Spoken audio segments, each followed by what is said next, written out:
Well, thank you everyone for joining us live on Zoom and in the future and currently on live stream in our Psychedelically speaking series. We have David Casimir with us today. As you may have seen from his bio, he has been a patent attorney or an intellectual property attorney. Sorry, I can't get it wrong right out of the gate, for over 25 years with his own firm. He also is a graduate of he has a BS in cellular and molecular biology from the University of Michigan, an MS and a PhD in biochemistry from the University of Wisconsin, and a Juris Doctorate from Stanford University. He also co-created Porta Sophia, which is both a repository for prior arts to oppose frivolous patents, and they also do advocacy. And there's amazing work there. And I would just like to share from my personal intuitive observation of David. He is someone who moves very quickly and jubilantly through adversity. I think when he sees a challenge, he just takes it on and maintains a really positive attitude. And I find that to be rare. So I'm really grateful that he could join us today and talk about the legal landscape of psychedelics and his work, anything else he would like to share. And he's very open to questions. If you would like to raise your hand, pop them in a chat, or if you're so bold to just blurt them out entirely, he's very open and receptive. So thank you so much for being with us today, David, and I turn it over to you. All right, thanks for having me. And I'm going to share my screen here. I have some slides. And do let me know if there's any technical glitches, and if maybe someone could just confirm the slide is showing there. It is. Excellent, thank you so much. So we're going to talk about patents to start off with and sort of the legal aspects of it. And then I'm going to get into more of a discussion of what we're doing at Porta Sophia related to patents and psychedelics, because there's a lot of very interesting things going on these days. But what Porta Sophia is it's a nonprofit organization that was designed to represent the public interest and focus on dealing with issues around information, education, and communication deficiencies at the interface of psychedelic medicine and patents. And we formed it because there are quite a few deficiencies that needed addressing. And so what I want to start off with here is a discussion about why do we care about patents and what are patents? It's a topic that really no one learns about in their lives unless they get somehow embroiled in the world of patents, which is very, very few people. Yet patents have a huge influence on kind of commerce in general around the world, but particularly in the healthcare fields and as it relates to clinical medicine and drugs and therapeutics.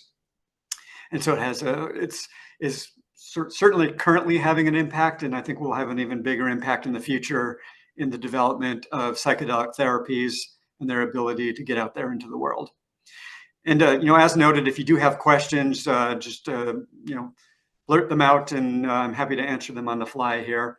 And from a tech standpoint, I'm seeing my slides right now, so I'm not seeing if anyone's typing in chat. So if someone does have some chat, if someone doesn't mind just blurting out the question, and I can handle it live. We will let you know. Excellent, thank you much. So let's talk about patents. And patents are one form of the concept called intellectual property. Intellectual property is a general term that covers a number of different categories of topics like copyrights and trademarks and patents, and then there's a few more obscure ones. But in general, what intellectual property has in common is it's basically the government or the governments around the world granting property rights in people's ideas. So for example, a copyright can protect things like music and art. So if someone creates an idea like a song, copyright protection gives them the ability to own aspects of the music they created, so that if someone copies that music or the lyrics or the song without their permission, they have some ability to rein that in. And patents are one of these regimes that's targeted at inventions and innovations, essentially the the creation of things, could be new products or processes. And patents cover a broad swath of things out there in the universe. Relevant to psychedelics, they cover things like new psychedelic compounds, so the chemistry itself. But what surprises a lot of people is you can get patents on using known compounds and even natural compounds if applied in a new way. So even though many psychedelic chemicals have been around as long as nature's been around and have been used by humans for, in some cases, thousands of years, if someone finds a new use for one of these natural compounds, they are potentially able to get a patent on that. So for example, using psilocybin to treat certain mental health conditions. And so what's important about patents is they're actually quite powerful government rights that are granted. The general rule in most countries around the world apply these general rules is if someone can get a patent, they end up gaining a monopoly that lasts essentially 20 years that allows them to control 4 activities. And essentially, it allows them to stop anyone out there in the world from doing any one of or more of these 4 activities, which is making the invention, selling the invention, using the invention, or importing the invention. And between those 4 activities, that covers almost anything someone would do with a drug. So let's say, for example, someone got a patent on a psychedelic compound. By having that patent, they can stop anyone from making that compound. They can stop anyone from selling it. And then probably most powerfully, they can stop anyone from using it. And what does it mean to stop them? What that means is if someone violates the patent, and the legal term is infringes the patent, by doing any one of those 4 things, in the United States, that party could be sued in federal court by the patent owner. And then the patent owner could ask for several things. They could ask for money from the party who violated the patent. They can ask the court to demand that the party who violated the patent stop. That's called an injunction. They might also ask that any remaining versions of the drug or whatever the patented thing is get destroyed. And then there's huge costs involved in these patent conflicts. It's very typical for a case that goes from the initiation of a lawsuit to a trial to cost each side multiple millions of dollars. Average costs in the United States range between maybe $3 and $10 million for a highly contested case. And the most contentious cases can be multiples of that. So they're extraordinarily expensive as well. And so if you think about this power, if someone has a patent on one of these drugs or the use of one of these drugs, they're able to stop anyone in the commerce chain. They can stop the manufacturer of the drug. They can stop the seller of the drug, and those two are oftentimes different parties. And they can stop the users of the drug, which means they potentially can shut down clinics or other, in theory, they can actually sue patients or sue individuals. Let's say someone's using one of these drugs at home. In theory, they're liable under a lawsuit and could be sued even as an individual. So they're very powerful government rights. So how important are patents in the area of pharmaceuticals? And I'm going to treat that category very broadly to include use of natural compounds, sort of anything that's sort of a regulated health process. So everything associated with drugs. So a few very important points that sort of drive the importance of patents in the pharmaceutical space. First, it's extraordinarily expensive to develop drugs and get them approved through the regulatory process. The average cost from the initial idea of a new drug or a new use for a drug to getting it approved by the FDA generally runs in the hundreds of millions up to several $billion range. People always wonder, how can it cost that much? But if anyone's been involved in one of these development processes and the regulatory process in particular, you can see how these costs just build up over time. These are multi-year processes. And for most drugs in the United States now, I believe they typically are over $1 billion to make it through that process. And so, that's not money most people have lying around. And that means that money needs to come from someone. And it typically comes from investors, which could just be private investors, venture investors and such, or large pharmaceutical companies oftentimes are the ones who invest these dollars, either by investing in a smaller company that's developing one of these drugs, or just buying that smaller company or buying the technology and developing it themselves and using their own money. Now, anyone who's investing money into one of these projects is generally not in the business of losing that money. So they want to generally see a profit. And so they're only going to invest in these technologies and these businesses and these ideas. And they're only going to put in those hundreds of millions or billions of dollars if they think they can make the money back. And without a patent or some other regime that gives the developer of that drug or the inventor of that drug some period of exclusivity, generally what's going to happen is that money is not going to be available, and there just won't be the funds available to develop the drug, and it will never get out into the market and be usable in the clinic. And the reason for that, when you think about it, makes a lot of sense. So let's say someone did spend $2 billion developing a drug, and there was no ability for them to get exclusivity around that.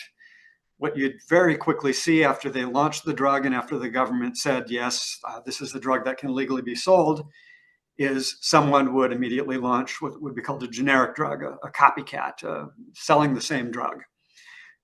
It would not generally take much work for them to figure out what that drug is, and maybe even just based on public information, it would be clear what it is, and they would be able to sell that drug and compete with the company that just spent $2 billion developing it, without themselves having to spend much money at all to get it to that point. And so they would be able to sell it at a lower cost. And then there would be a third generic and a fourth generic and a fifth generic.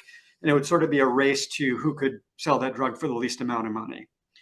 And while that may be very, very good from a public perspective, in that the drugs might be widely available at whatever the minimal cost would be, the original sort of inventor or developer of that drug who took the risk and spent the money to get through the regulatory process, enabling everyone else to join the field, would never recoup their billions of dollars. And knowing that, the investors just aren't going to put that money into those companies, knowing that it would be lost without some type of exclusivity. And so patents generally are critical assets to allow companies to raise the funds needed to get through the development and regulatory processes. And so they're powerful government granted instruments for those who own them, and they're incredibly important in the therapeutic space. And that creates a lot of good and bad incentives. Let me stop there and see. I've been chatting without giving much of a gap here. Any questions before we sort of dive into more specifics about how this plays out in the psychedelic space?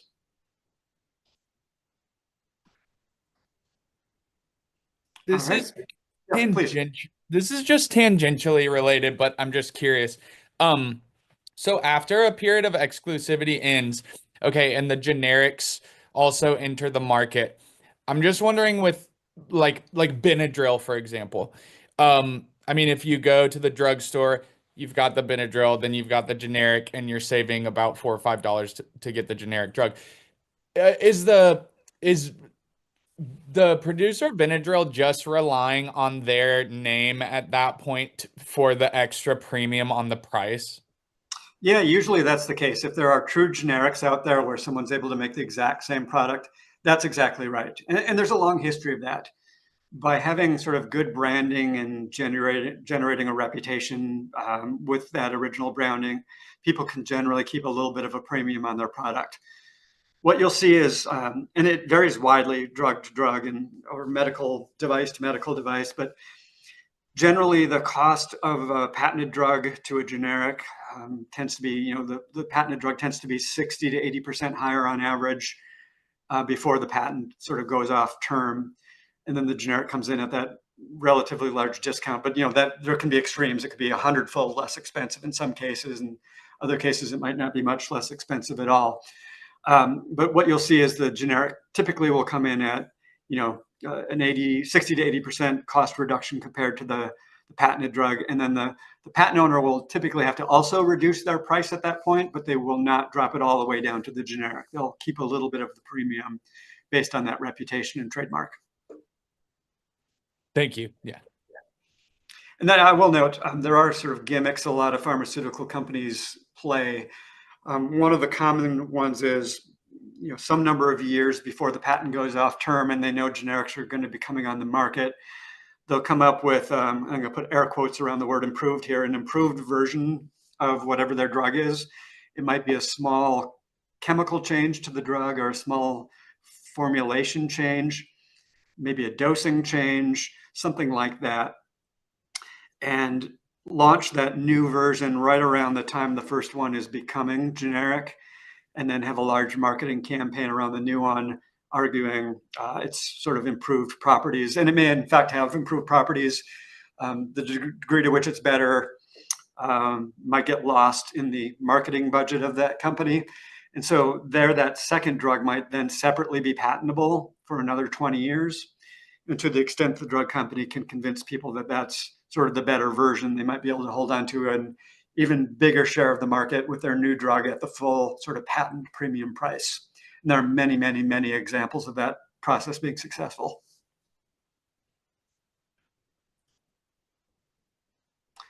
All right, so let's talk about kind of specifically the problem we saw in the psychedelic space. And this shocked me when I first saw it, and this is the reason why we formed Porta Sophia, which is we were seeing a lot of really broad patents being granted by the US Patent Office that made no sense. These were patents granted on concepts or ideas that we knew had been around for many, many years.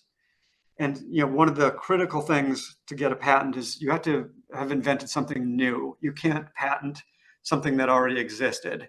And that's logical, right? If people already have the idea out there and have been using the thing, potentially even commercially, someone can't come along later, get a patent on that, say they own that for 20 years, and then stop people from doing what they were already doing. The patent system is set up so that if anyone was doing the thing before, you can't get the patent on it. Essentially, things that are already invented by someone else or in the public domain stay out there in the world. And what we were seeing is 68% of when we checked these early years of patents being granted, 68% of the what we considered overly broad patent applications that were being filed, sort of the unfair ones, the ones that dipped their toe into the public domain and were essentially taking rights away from the public, were being granted. And sometimes the patent office makes mistakes, and this is true in all fields. There's a certain percentage of patents that will get granted that should not have been granted, but that number is generally very, very small in most technical fields, and it was astronomically high in the field of psychedelics. And so we asked ourselves, well, what's going on here? And the answer ended up being fairly straightforward, which was, when the patent office reviews patent applications to determine whether something is new or not, they typically look at two major sources of information. One of those is earlier patents, and the second one is the literature, typically sort of the scientific literature, the peer-reviewed literature, which for most fields between those two categories is a pretty good coverage of what came before. But because psychedelics lived underground for so many years, you just generally don't see most of the public knowledge about psychedelics in earlier patents because people just weren't filing them. There was no purpose to filing them because you couldn't commercially use the ideas because these things were illegal, or at least in flux, and their legality was questionable. And that's only changed or changing recently. And then it's not the peer-reviewed literature because no one was doing the research. It was underground, but underground's maybe not quite the right term. Underground is a sort of a social term, but it was still quite public. The information was out there to find. It just wasn't in peer-reviewed literature or in patents. And so the patent offices weren't finding these things. They were believing that these ideas were new, and they were granting all of these patents. And this next slide also maybe shows sort of the alarming trend here. The idea that psychedelics might become commercial products is a fairly new idea. I guess the idea has been out there for quite a while, but it's a new realization, and investment dollars are flowing in. And along with those investment dollars come the inventors who believe that they have a new idea and want to get a patent on it to get the power that patents give. And what I'm showing here, this is data that Porta Sophia has collected. We systematically review every patent and patent application in the field of psychedelics. We have a team of researchers. When these applications become published, we search for them, we identify them, and we characterize them. And we characterize a subset of them as high threat if they are attempting to seek a monopoly that unduly covers information that's in the public domain and that presents a threat to the public domain. And so there are many more patent applications than I'm showing here, but what I'm showing here is our numbers on what we would consider high threat applications, the ones that, if granted, would create a problem for the world, keeping in mind that we had this 68% grant rate. So without someone intervening in this process, maybe more than half of these would grant. And you can see this huge tick up where there was something on the order of less than 10 of these filed per year for the longest time. And now we're moving into a rate where there are several hundred, almost certainly in 2023, and more than 100 in 2021 and 2022, with this trend line continuing. So we had a problem on the Patent Office granting these at alarming rates when they shouldn't have been. And we have a problem that the number of applications being filed is going up in substantial numbers. So let me stop there and see if there's any questions around those topics.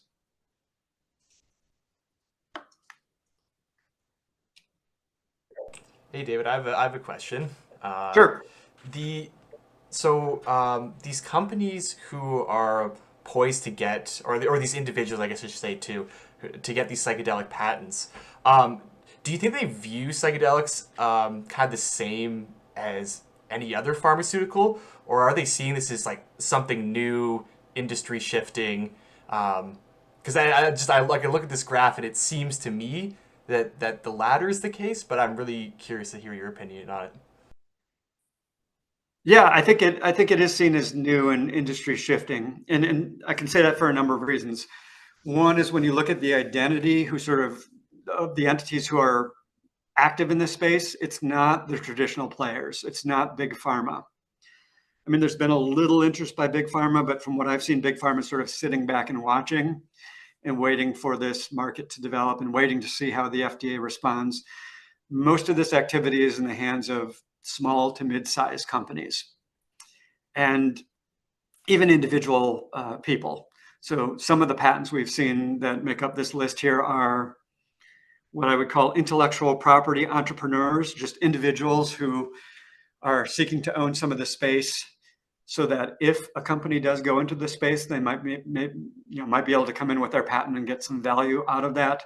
But a lot of it is small companies, and a lot of these are not companies that existed previously. They're companies that were created specifically to explore the psychedelic space. So there's a lot of differences in this field in general compared to other areas of pharmaceuticals. Perfect. Thank you.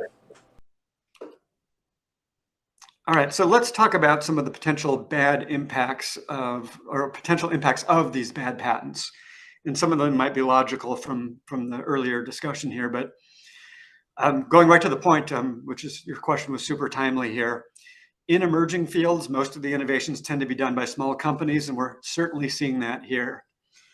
And big companies tend to get involved at later stages in the development process, if at all. So when we're talking about, and this is true not just in the psychedelic space, but I'd say there's been a big shift in general with pharmaceuticals. The old model, maybe 20 years ago, is that the big pharma companies, your Pfizer's, your Bristol Myers, your Eli Lilly's, would do everything from the idea stage in the early, pre-clinical R&D all the way through the process. And there's really been a model change with pharmaceutical companies now, where the big pharmaceutical companies, many of them don't even have a research and development division anymore. What they do is let other groups, other small companies and university professors and others sort of come up with the ideas and do the early work. And then they buy these things up after they've sort of proven themselves out to a certain degree. And that timeline keeps getting later and later. What I'm generally seeing now is until drugs are already in the FDA approval process and have made it through at least phase 1 or phase 2 of the FDA process, they're generally not getting picked up by the big drug companies. So they have to go really far along the development process before the big investors come in. And generally, the big drug companies are the last big stage of investment that's needed to take these drugs all the way through the FDA process, because the phase 3 FDA trials, which are typically the last phase, are by far the most expensive. And so, these small companies, to get to that point where someone else will come in and help out, now need many millions of dollars to get to that level. At the low end, it might be 5 to 10 million, and that would be at the extreme low end. At the higher end, it might require several $100 million to get to that stage. And generally speaking, any money they're able to raise is really needed to be dedicated to research and development and these regulatory processes. They rarely have free funds available to defend against lawsuits. And so you can see a natural problem right there. I mentioned that these lawsuits cost millions of dollars. So, and the patents are powerful. So if someone has one of these bad patents sitting out there, and all of this development is generally happening in the hands of smaller companies, the party with the bad patent is in a position to potentially leverage that against these companies and potentially even extort them, because these companies don't have the funds to fight it.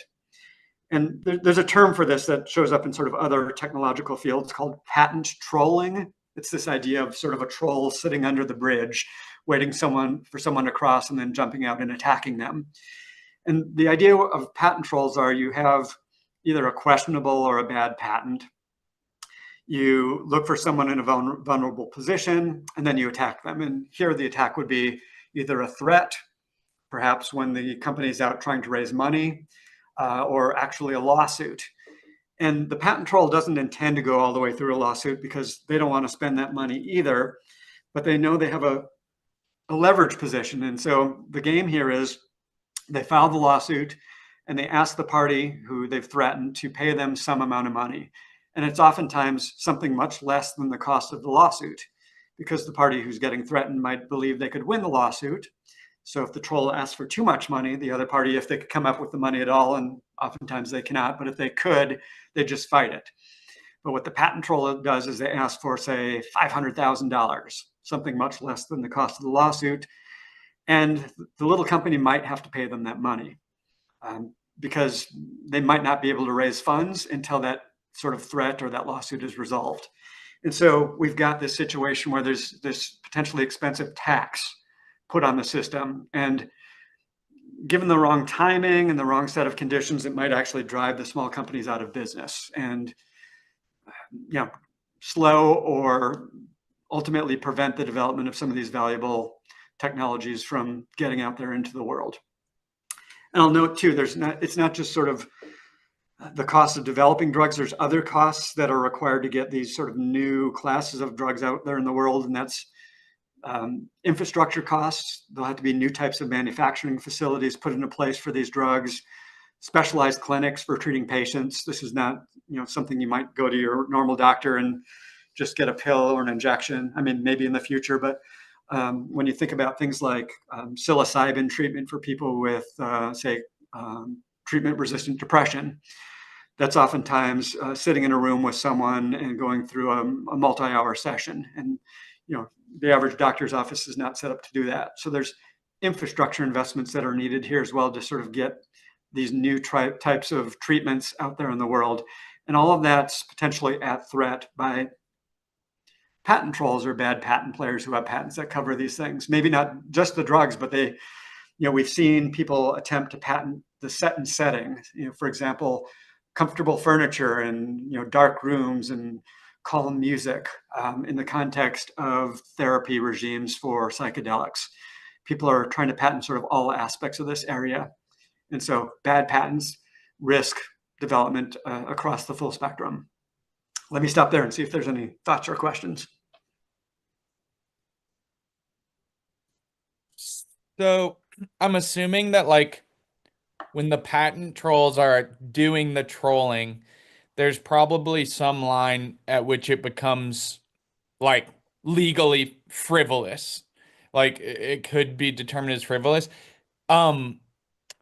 Does that ever come into play, or is it like that would cost money for the smaller companies to prove as well? Does that prevent them from trying to claim that the lawsuits or that it's frivolous?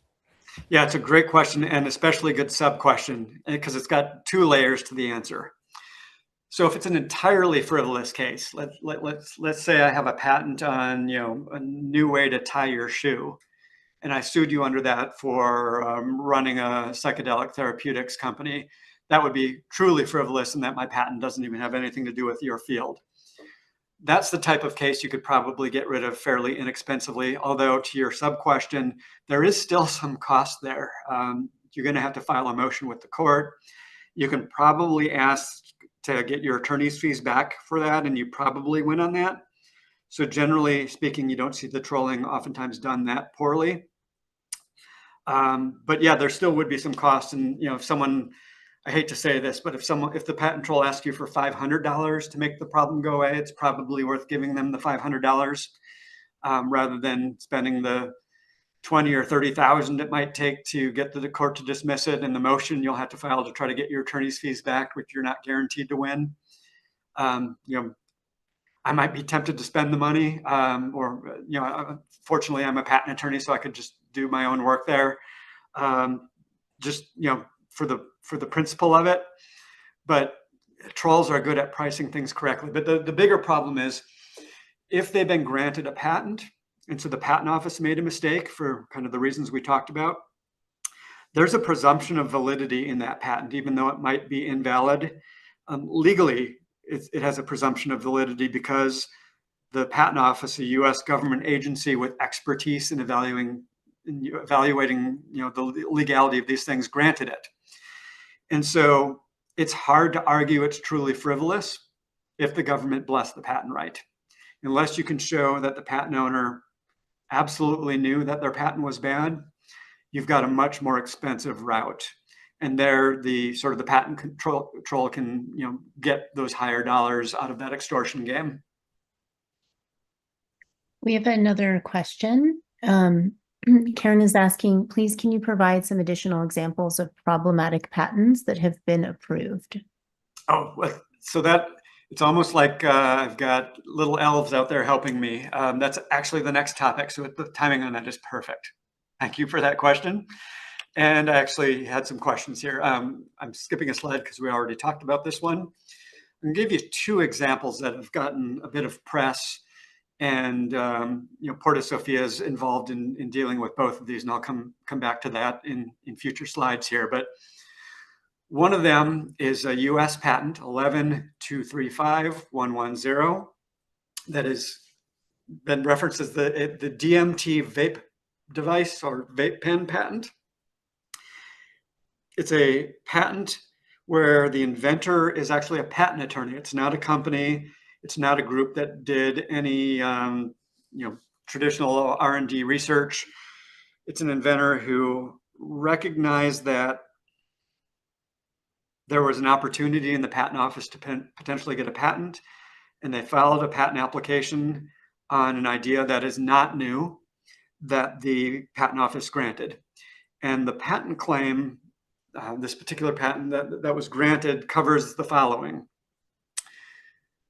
putting DMT or 5-MeO-DMT or one other psychedelic drug, 2CB, putting any one of those three into a vape device in a vaporizable formulation.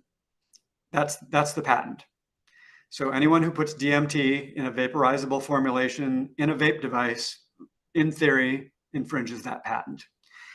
And there's nothing special about the concept of the vaporizable formulation.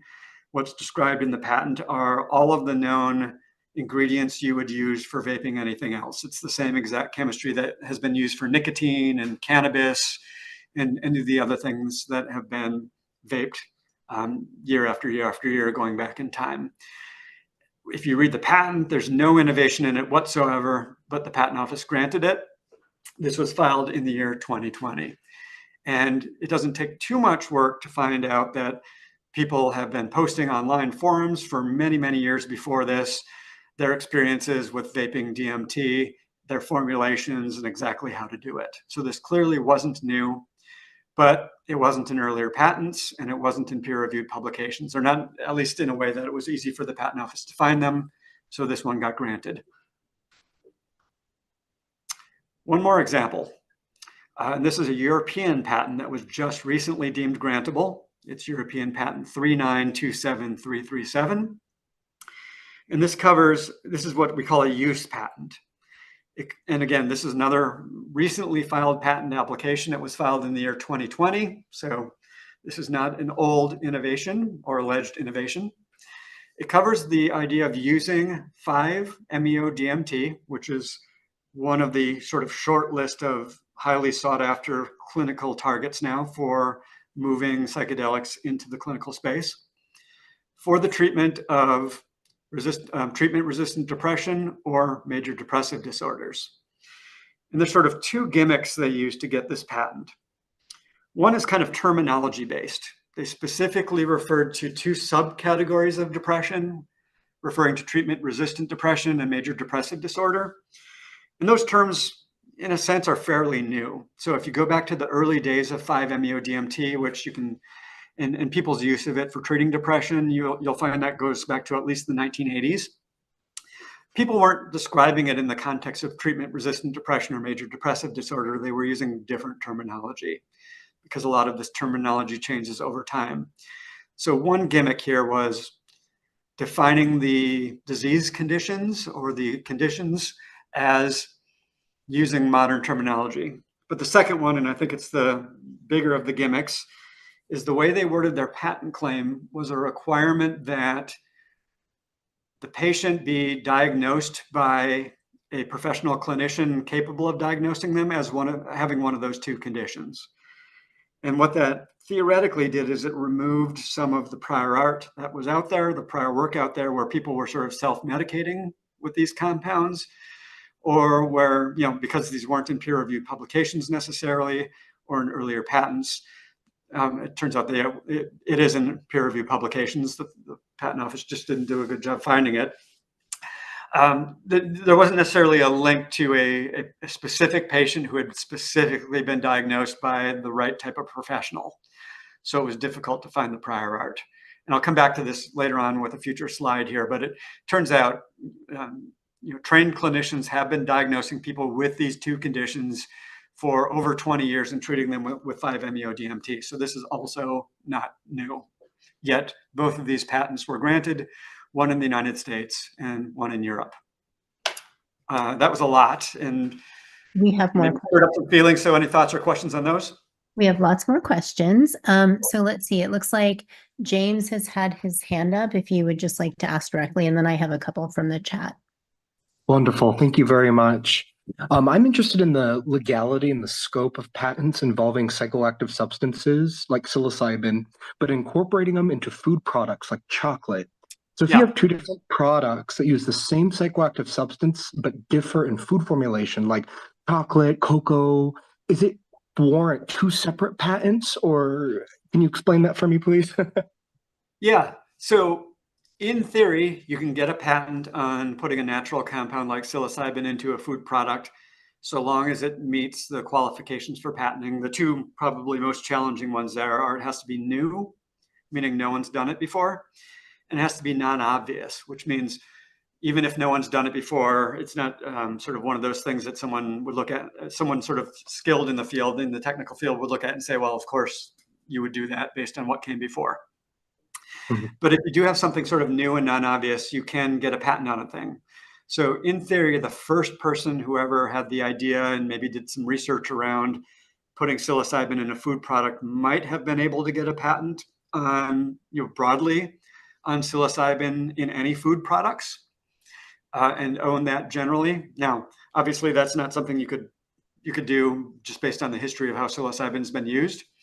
Psilocybin is found naturally in a food product and has been found that way for many, probably millennia. But there's a really interesting twist with patents. I'm going to throw out two scientific terms here, but I'll explain the context. Genus and species. So people might have learned about these terms from how sort of organisms are organized, right? Like humans are the genus Homo species sapien, right? We're Homo sapien. So genus refers to the broader category, species refers to subgroups under that. You can have a situation where someone sort of develops a genus, like put this drug into food products, and the genus there being sort of food generally. And if they're the first to do that and it's not obvious, they might be able to get a patent on that.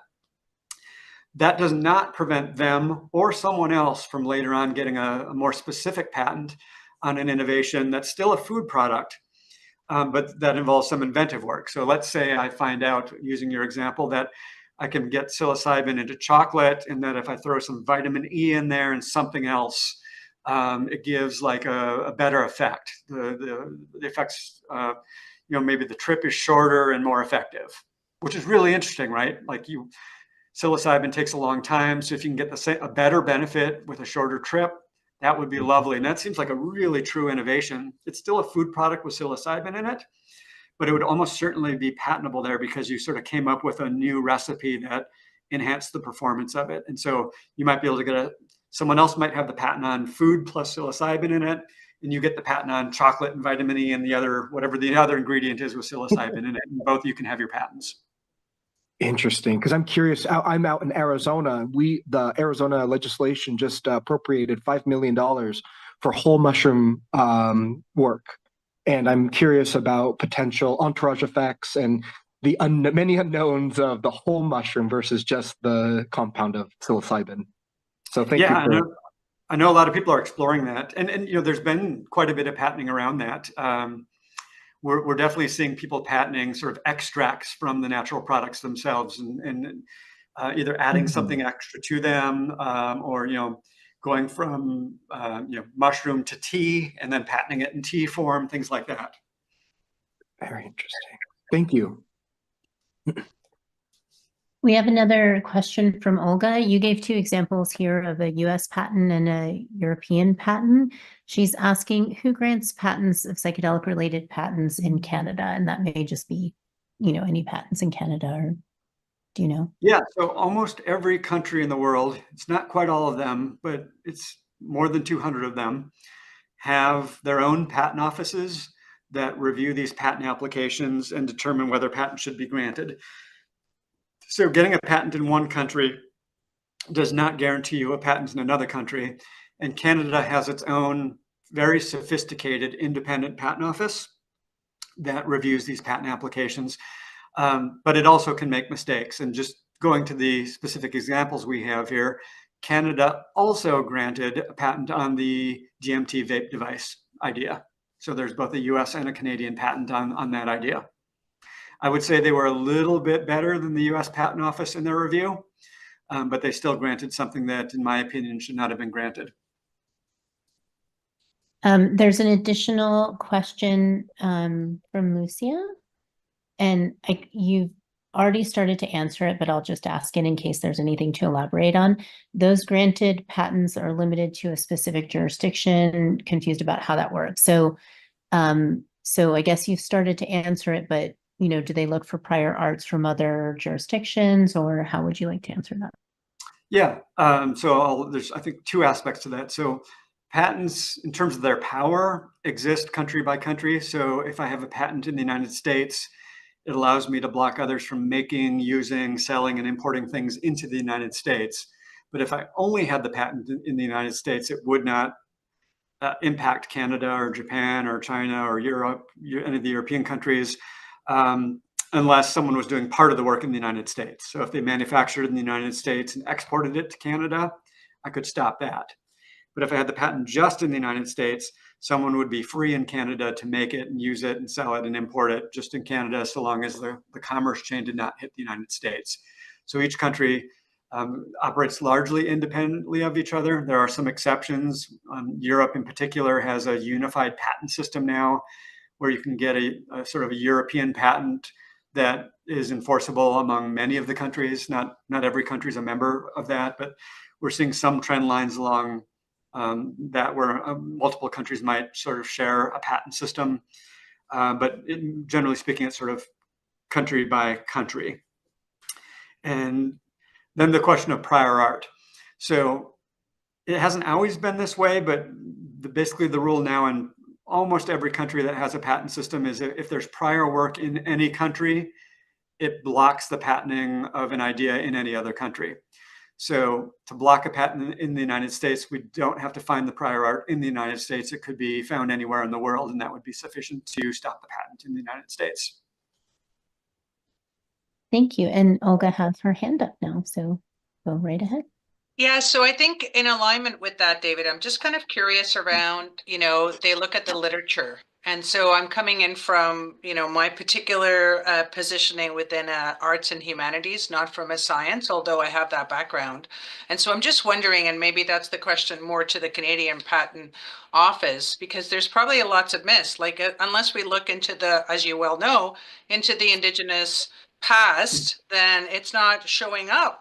So, the looking glass is very narrow and is more, and this is, I'm getting very activated, is more as a, let's look so that it's better for us. And it sounds like through some of these examples, like either they're just not, who cares, and just moving it forward, or there is such a strategic placement of some of these patents that almost scares me a little bit. And the part of it that scares me a bit is in relationship to stopping people from doing these particular activities, criminalizing, having, as you've used the word many times, having a regime that, again, through these particular legal ownerships, stops people from engaging in the activities that they have always done and forever, hopefully now won't be able to do. Anyways. No, you're right. And you raise a good point that it's worth highlighting an additional detail here. Generally speaking, when the patent reviewers are looking in the peer-reviewed literature, they're looking at the scientific peer-reviewed literature, where in this case, some of the information is actually found in the humanities literature. So they might be looking at sort of Medline or PubMed databases, and what they're not going to find there is discussions of indigenous practices with a number of these techniques and approaches that have been around for a long time. So it may in fact be in peer-reviewed literature, but it's not the peer-reviewed literature that's being looked at. One note I'll make, though, this is actually kind of a little heartwarming tidbit. And I've given some talks on this in other places. So if you search around, if you want more details on this, I think there's some public information out there with me speaking on this. But indigenous groups in the United States, at least those that are recognized as sovereign nations, and many of them are immune from patent lawsuits in the United States.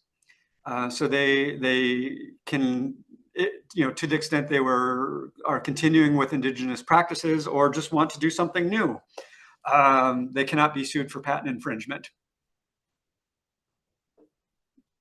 And that's based on their sovereign immunity as being their own sovereign nation. So a little benefit there, to the great detriment of a lot of their practices being sort of extracted and in some cases patented.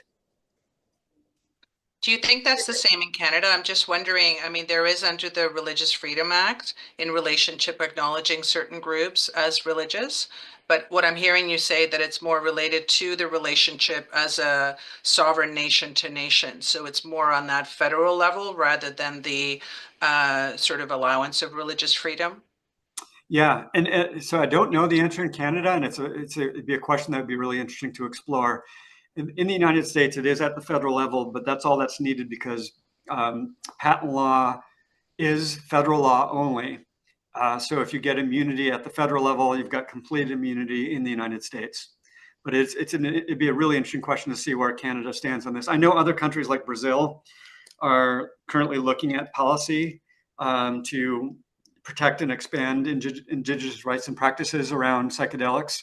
And more generally to prevent patenting from interfering. And there's actually some significant emerging international efforts to try to get international buy-in to some of these, but I would say they're early stage, and they'll be facing potentially the giant wall of commerce and lobbying and other things pushing back on it. So I'm optimistic that there might be something done there, but also pessimistic about how strong any new rules will be applied.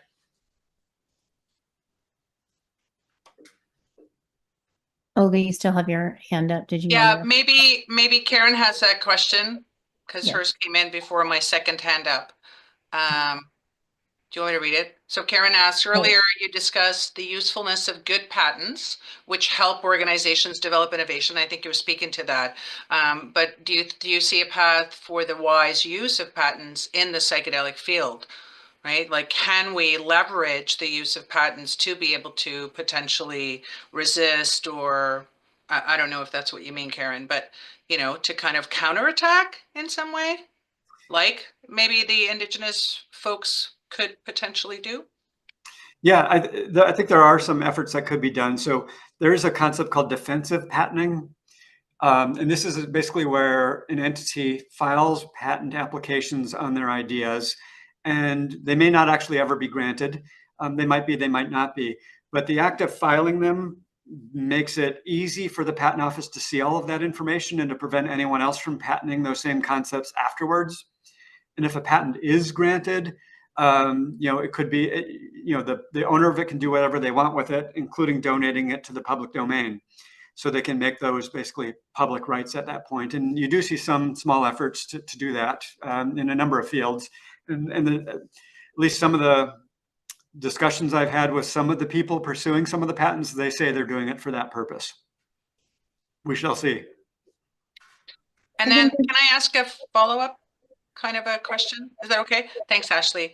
I think my other question is, I've heard in other sort of legal circles, not that I'm in legal circles, but sort of this notion that and this is happening in some of the indigenous communities where there's this sort of legal process where there's personhood or sort of identity allocated to, let's say, a river or a plant so that it becomes a person. So if a plant becomes a person legally, would it then that stop it being patented or used?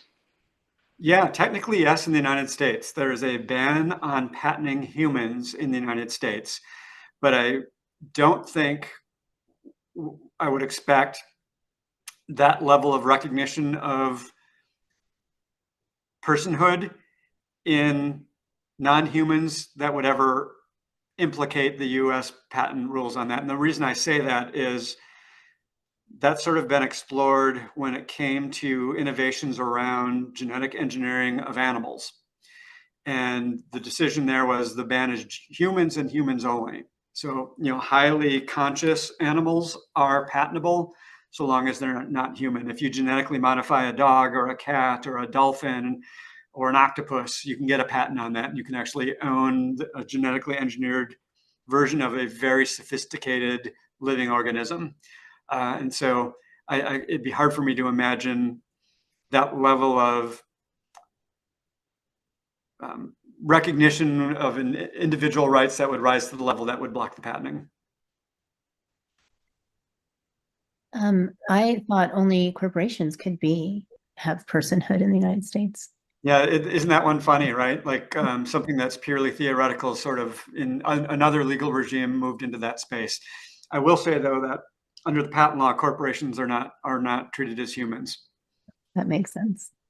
I did want to just go back to Karen's question a little bit. I think it was a little general. She's saying earlier you discussed the usefulness of good patents, which help organizations develop innovation. So I know from my conversations that you remain encouraged by the way things are going and see a potential future. So she's asking, do you see a path for the wise use of patents in the psychedelic field? Like, how does it serve not just to block the bad players, but move us forward?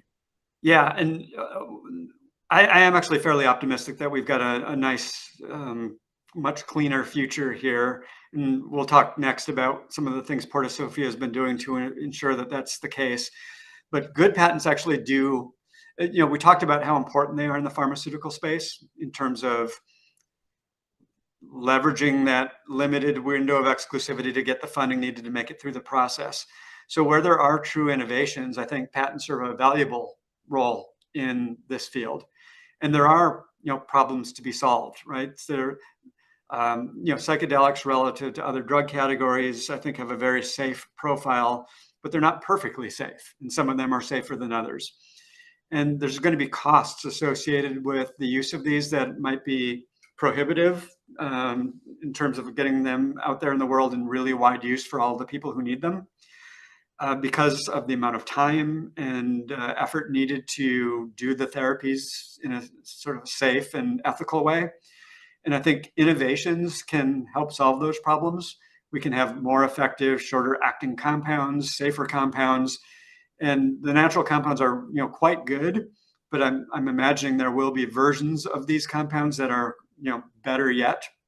And I can envision, say, 10 years from now, that most of the drugs out there that are actually used in the clinic might actually be synthetic versions of natural compounds, or purely synthetic versions that, would then be something that's rightfully patented because it will have involved, tremendous problem solving and innovation, and, good on that party who, made things safer and better and more cost effective and gets these drugs out there so they can be used for more things and more widely used.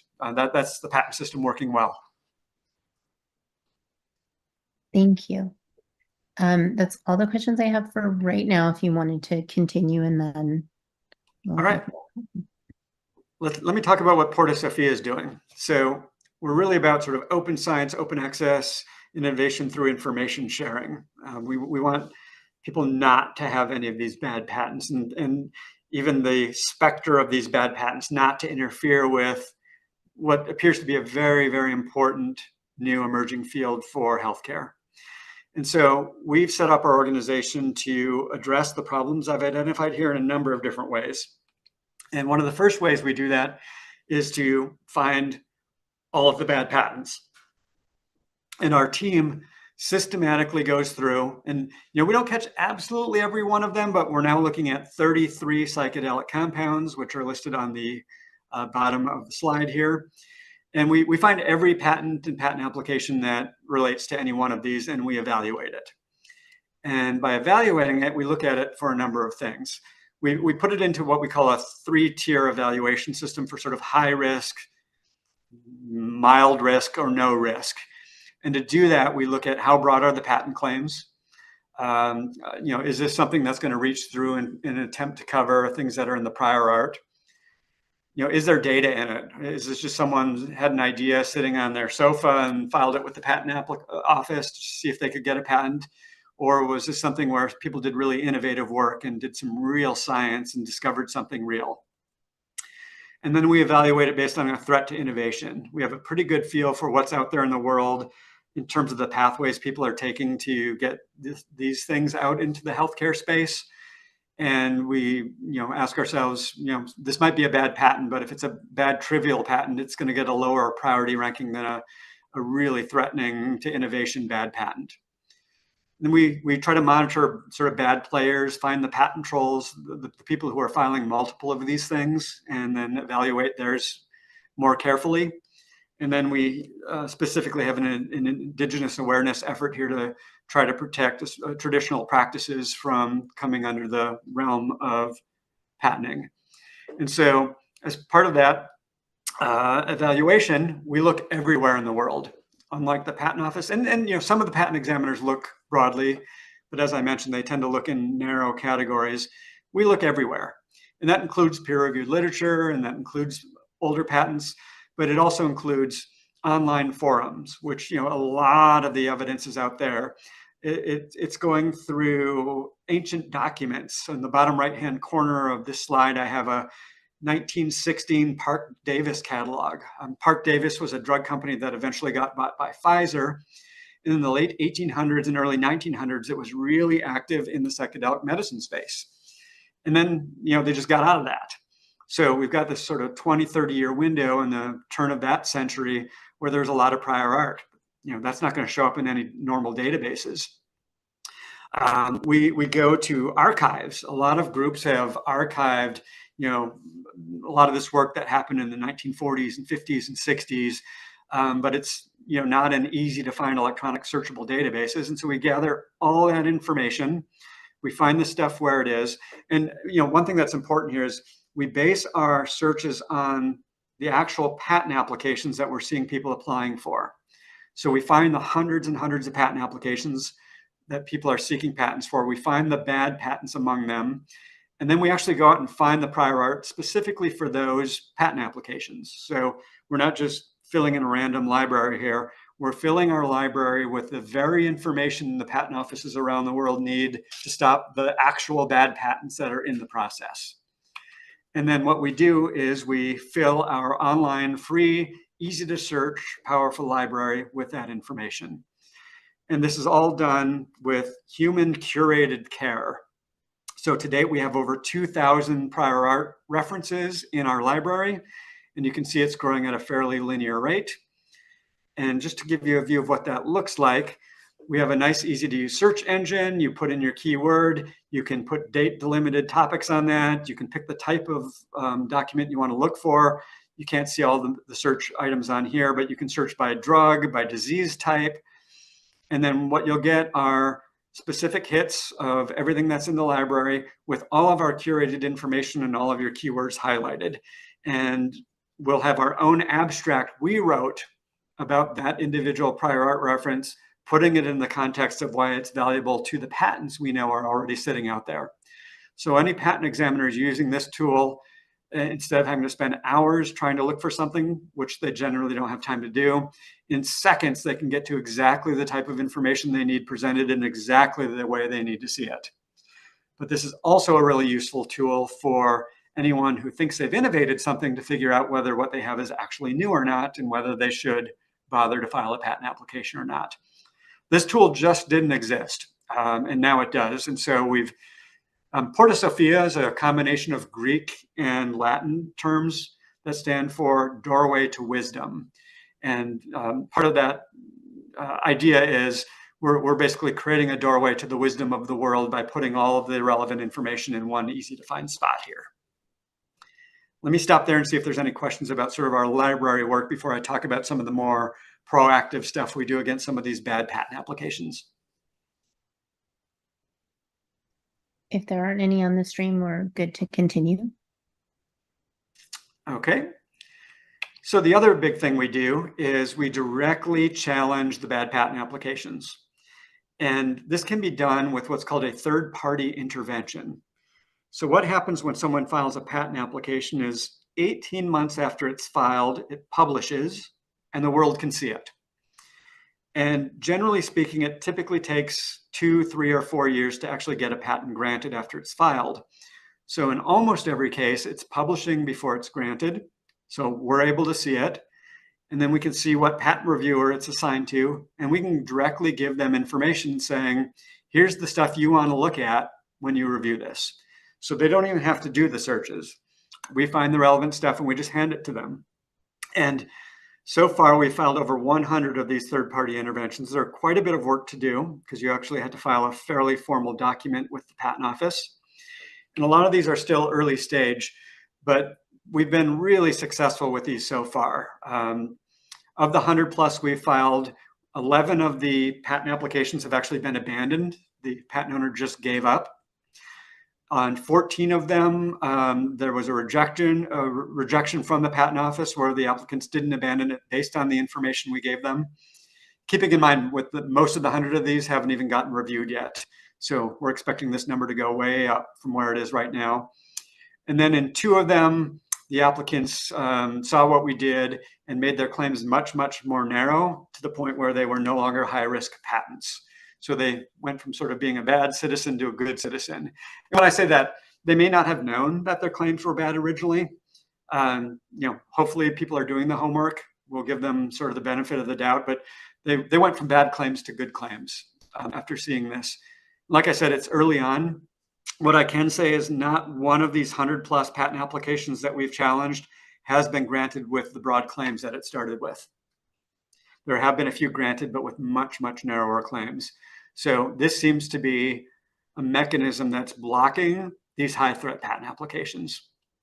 And we're really excited about how productive this process has been. Any questions on that? No. All right. a few more things we're doing. We do a lot of education, research,